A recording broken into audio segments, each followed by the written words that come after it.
మాటూరు మాజీ సర్పంచ్ అయినటువంటి జన్న సిద్ధులు గారు మనతో ఉన్నారు. మరి భువనగిరి పార్లమెంటు నియోజకవర్గంలో ఏ పార్టీ గెలుస్తుందని అనుకుంటున్నారు? తప్పకుండా కాంగ్రెస్ పార్టీ గెలుస్తుంది మేడం. ఎందుకని కాంగ్రెస్ పార్టీ? ఇప్పుడు ఈ మూడు నెలల పాలననే ప్రజలకు అర్థమైంది. ఎందుకంటే ఇప్పటిదా గతంలో జరిగిన పరిపాలన వాళ్ళ సొంత కుటుంబానికి సంపాదించుకోవడం జరిగింది కాబట్టి ప్రజాపాలన అనేది ఇప్పుడు ప్రజలకు అర్థమవుతుంది. ఇప్పుడు మహిళలకు ఫ్రీ బస్ సౌకర్యం అయితేంది, గ్యాస్ సిలిండర్ 500 గ్యాస్ సిలిండర్ అయితేంది.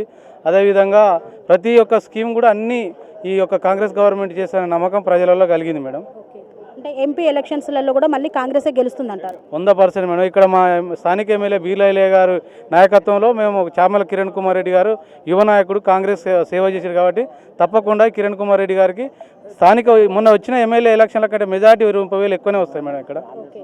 మరి ఆలేరు నియోజకవర్గంలో ఎమ్మెల్యేగా బిర్లా ఐలేను గెలిపించారు. సో ఆయన ఇప్పుడు ప్రజలకు అందుబాటులో ఉన్నారా? ఆయనకు ప్రతిరోజు ప్రజలలో ఉంటాడు మేడం. ఇంటికాడ వాళ్ళకు ఒక 6 గంటలు 7 గంటలు ఏముంటాడు, మిగతా టైం అంతా ప్రజలకే అంకితం చేస్తాడు. ప్రతి సమయం కూడా ఏ కార్యకర్త ఫోన్ చేసినా, ఏ ప్రజలు ఫోన్ చేసినా అందుబాటులో ఉంటాడు, ప్రజలలో ఉంటాడు నిత్యం. కిరణ్ కుమార్ రెడ్డితో ఇంతకుముందు మీకు పరిచయాలు ఉన్నాయా సార్? ఇక్కడ పార్టీ పరంగా పరిచయాలు ఉన్నాయి మేడం. ఇంతకుముందు కూడా ప్రజలనే తిరిగేది. ఇప్పుడు మా నియోజకవర్గం కూడా గతంలో కూడా బీలైలే గెలుపు కోసం కూడా కష్టపడ్డాడు, తిరిగిండు మేడం. అప్పుడు కూడా కోమటిరెడ్డి వెంకటరెడ్డి గారు ఎంపీగా ఉన్నప్పటికీ ఇంకా కొన్ని సమస్యలు ఇక్కడ ప్రధానంగా నిలయమై ఉన్నాయి. మరి ఆ సమస్యలు ఇప్పుడు పరిష్కారం అవుతాయంటారా?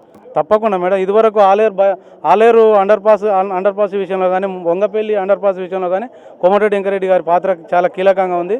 ఇప్పుడు భవిష్యత్తులో కూడా ఇంకా మినిస్టర్ ఉన్నాడు కాబట్టి మాకు ఇంకా ఎక్కువ అభివృద్ధి జరిగే అవకాశాలు నమ్ముతున్నాం మేము.